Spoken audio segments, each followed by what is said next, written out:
Most of the time, you will find that we get in trouble because of this weakness we have built in ourselves as a human being. And that weakness is of ajal, hastiness, jaldi karna, kaam mein jaldi, rushing for things. And many times, I will say 90% of the time, we get in trouble in our personal life, in our ibadat, in our social life, in our business life, because of this weakness. The ayahs of Quran which I read in front of you, in which Allah subhanahu wa ta'ala has mentioned, this is one of the weakness of the human being. Allah subhanahu wa ta'ala in Quran has mentioned many weaknesses that we have built in. Among those, haste is one, daif, weak, that we are weak by nature. That is another weakness, forgetful, bhool jana. This is another weakness we have as a human being. There is a hadith of Prophet Muhammad sallallahu alaihi wasallam in which he says that if Allah grants somebody calmness and he carries himself in a beautiful way, that he dresses beautiful, he smells beautiful, when he talks in a very nice, polite way. He uses the best possible words to express himself. So he conducts his affairs in a very gentle and positive way. The hadith says, Nabuwa, prophethood has 20 portions. And if Allah grants somebody that quality, he gets one out of that 20, which are the quality of any Nabi and Prophet of Allah subhanahu wa ta'ala. What a blessing that if somebody has this calmness, that he takes his time to make his decisions, to do his job, that Allah subhanahu wa ta'ala has granted him with great bounty. Some people call it reaction versus response. Some people call it rage, gussa, ajila. If you analyze most of our family issues, including separation, talaq, is because of this weakness, that we rush. The reason I chose this khutbah, because in today's time and age, really this problem is becoming more, prominent, we see in our community. If we see in our ibadat, because of this ajila, because of this hastiness, because of this rush, we fail to fulfill the basic requirements of our ibadat. When we say Allahu Akbar, I want to rush through my salah because I don't have time. I got so many things to take care.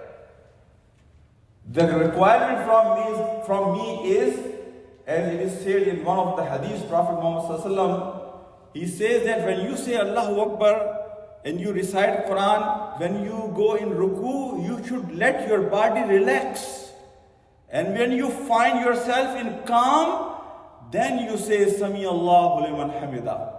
And then you let your body relax. And when you find yourself calm, then you will say Allahu Akbar and you go in ruku. So because of this hastiness, not only our family life is getting affected, that we say things and then we regret rest of our life that I wish I should have not said that. But time already gone. Same thing we have attitude about our risk. That we are hasty. That I want to make sure that I earn whatever I could today. I don't want to wait for tomorrow. And that's why we don't even differentiate between khabis and tayyib. What is allowed and what is not allowed by Allah subhanahu wa ta'ala, because our mindset is about numbers. That I want to make sure that my numbers go higher and higher.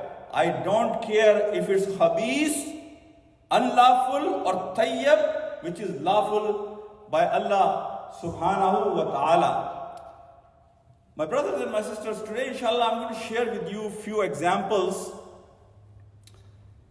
In Quran when we read, there are certain stories of Quran which basically also highlight this weakness of human being.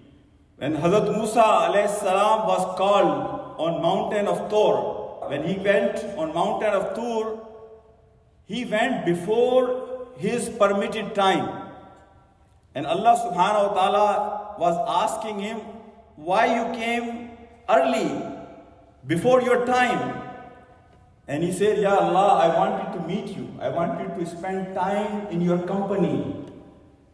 And Allah subhanahu wa ta'ala actually did not like that. Rather, Allah subhanahu wa ta'ala said to Musa alayhi salam, because of your hastiness, that you left your nation before the allowed time, Samri was able to get hold of your nation and he has caused deception.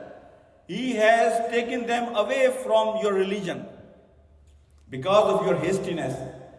Same way when Musa alayhi salam was spending time with Hazrat Khidr, the famous story in Surah Kahf, what was the dialogue between Hazrat Khidr and Hazrat Musa? Hazrat Khidr was saying that Musa, you will not have patience. When you will experience incidents in my sohbah, I will see that you will not have patience. Prophet Muhammad ﷺ said that if my brother Musa had little bit more patience, we may have learned more jewels, perils from the life of Hazrat Khidr alayhi salam. Because he did not have patience, he was hasty to know the reasons why Hazrat Khidr is doing what he is doing, so he lost that sohbah and connection. So the point from here I want to highlight, brother, everything has its time and place. Even meeting with Allah subhanahu wa ta'ala has its time and place. So whatever is required right now has preference. That is mandatory for you and me. So sometime that we have to make sure what is mandatory right now. If it's a salah time, then salah is mandatory. Even I am not allowed to read Quran. I'm doing a good thing reading Quran? No. But if salah time is due, then going for salah is a preference. Even though you want to just spend few more hours with Quran, no. You better go and do what is the need of the time, fulfill that responsibility, and then you can do the next job. The famous story of Hazrat Yusuf alayhi salam. When the king saw the dream and he wanted somebody to do the interpretation of that dream, and the messenger comes to Yusuf alayhi salam, that king is calling you for the interpretation of the dream. Do you all remember what was the response of Hazrat Yusuf alayhi salam? Hazrat Yusuf said, no, I'm not going to leave this prison until and unless my name is cleared. So he showed patience. Prophet Muhammad ﷺ said that I am amazed with the patience of Yusuf alayhi salam. If I was in his place and messenger would have come to me that you are getting released from the jail, I may have rushed to get out of the jail. But I am amazed from the patience of Yusuf alayhi salam, because Yusuf alayhi salam said that I am the Nabi of Allah. I do not want to get out of the jail with this blame on me that I have done something wrong. I want first my name should be cleared, then I will get out of the jail. My brothers and my sisters, look at this beauty of Hazrat Yusuf alayhi salam's patience, that he wanted to get it cleared. There was a man, let me share with you a couple of stories, in Russia by the name Jeff Gurdjieff. Jeff Gurdjieff, he became famous because there are many books by his name. But the point of his life that I heard in one of the lectures, which I want to share with you, when he was 9 years old, His father was on deathbed, and he called Jeff Gurdjieff, and he says to him that, my son, I don't have anything, no inheritance I have that I can pass on to you, but I have one nasiha, one advice for you. And that nasiha is that if somebody comes to you and he says something or he's asking something which you do not like, which makes you angry, don't answer that person right away. Rather tell him that I have heard your question, I have heard your perspective and point of view, I'm going to answer you tomorrow. Give yourself time to think, because at that moment, if you will answer, your answer most probability is will be wrong. If you are in anger. One time somebody came to Jeff and he was angry, froth was coming from his mouth.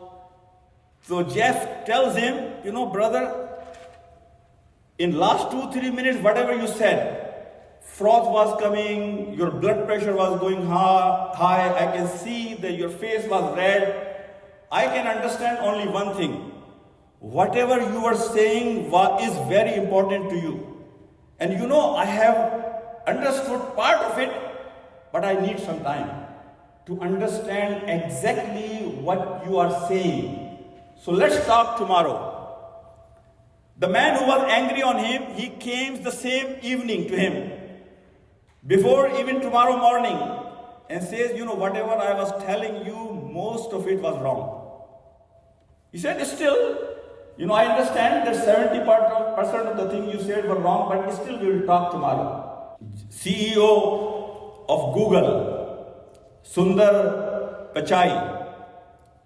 Sundar Pichai, one of the story I heard about him, and this story gives us such a good description of reaction and response. Reaction is hastiness. Reaction is ajal.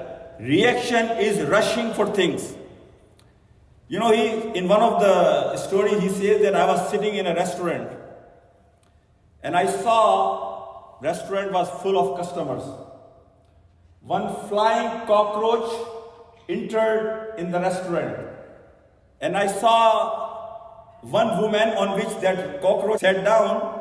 She was jumping off the table, screaming and crying, and then cockroach flies and lands on the shirt of another woman, and now she is screaming and crying. And in all this, Pichai says, Sundar, that I was watching this whole scene because I learned a great lesson from this story. The cockroach flies from the second woman's shoulder and it lands on the shoulder of a waiter. Now this waiter, cockroach is on his shoulder, he is very calm. He is not moving. And he takes out, one napkin from his pocket, and he is just keeping eye on the cockroach. And all of a sudden he catches it. Sundar Pichai says, whatever women were doing, that was the reaction. And whatever this waiter did was the response. That he did not panic, rather he was calm and quiet and observed the position of enemy, and when he finds the right time, he catches it. My brothers and my sisters, this is what we do in our everyday life, that we react on things instead of us, responding to the issue. I pray to Allah subhanahu wa ta'ala, He gives you me tawfiq that we can really understand that the negatives of hastiness, negative of rushing for things, and rather we should take our time and we should have, calmness in our personality so that we can handle things in a better way. In Medina, there was one tribe who just became Muslim. The tribe of Banu Abdul Qais was visiting Prophet Muhammad Sallallahu Alaihi Wasallam. As soon as they reached Medina outside Masjid Nabwi, everybody from that tribe, they rushed in Masjid Nabawi to meet Prophet ﷺ. From travel, they were sweaty, their clothes were dirty because of the long journey, but they did not give themselves time to go and take shower, have better clothes and perfume themselves and go to Prophet. Rather, everybody rushed except one man, and his name was Al-Ashjaj. Al-Ashjaj was the man who stayed behind, and he took care of all the camels, he tied them, he went for shower, perfumed himself, took care of his hair, and then now he enters Masjid Nabawi. Prophet Muhammad ﷺ is sitting with other companions of Banu Abdul Qais, and they pointed, Prophet ﷺ, this man also belongs to our tribe, but he stayed behind to take care of the camels and to take care of himself. When Prophet sees him in a nice dress, perfumed, well kept hair, he asks him to sit down next to him. And Prophet says to him that Allah has given you two things which Allah loves the most. One is hilm and other one is ana, forbearance and calmness. This calmness that you took your time before entering the masjid, that is ana. And Allah subhanahu wa ta'ala loves these qualities. My brothers and my sisters, there are certain things in life that we should rush for. There are things which I already told you that we should not be hasty about. Rather, we should take our time. But there are certain things in life that we should rush. In the hadith of the Prophet ﷺ, he says that you should rush for things for akhirah. As Quran has mentioned, وَسَارِيُوا إِلَى مَغْفِرَةٍ مِّن رَبِّكُمْ وَجَنَّةٍ. You should rush for maghfirah of Allah subhanahu wa ta'ala. And you should rush for tawbah. If you have done a sin, then you should not wait. Rather, you should be hasty, asking forgiveness of Allah subhanahu wa ta'ala. If you have somebody's haqq, then returning his haqq, you better rush for it. Because you never know, the life will allow you a time to go and pay his haqq. My brothers and my sisters, the third thing which really I want to share with you, and with that I will share one hadith and I will conclude. And this is one of the most important point of my khutbah today. The third thing that we should rush is if you have debt, if you have qarz, if you have somebody's loan. Because as you remember from the time of Prophet Muhammad ﷺ, he did not refuse to lead the prayer of a munafiq, Raisul Munafiqeen. He is ready to lead his prayer, but he refused to lead the prayer of somebody who has qard, debt, loan on him. There was one janaza came and Prophet Muhammad ﷺ was there. He asked Sahaba, do you know this man? And they said, yes, Ya Rasulullah, we know him. Does he have any debt, any loan, any qarz? Sahaba said, yes, Ya Rasulullah, he has a loan of 2 dinar. 2 dinar. Prophet ﷺ announced among Sahaba, do you have anybody who can take his loan on himself to pay it off? Hazrat Abu Qadada radiyallahu ta'ala anhu was there. He said, Ya Rasulullah, I will take care of that loan, 2 dinars.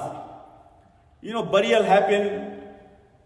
The same evening, Prophet Muhammad ﷺ sees Abu Qatada and asks Abu Qatada, what happened to those 2 dinars that you were supposed to pay?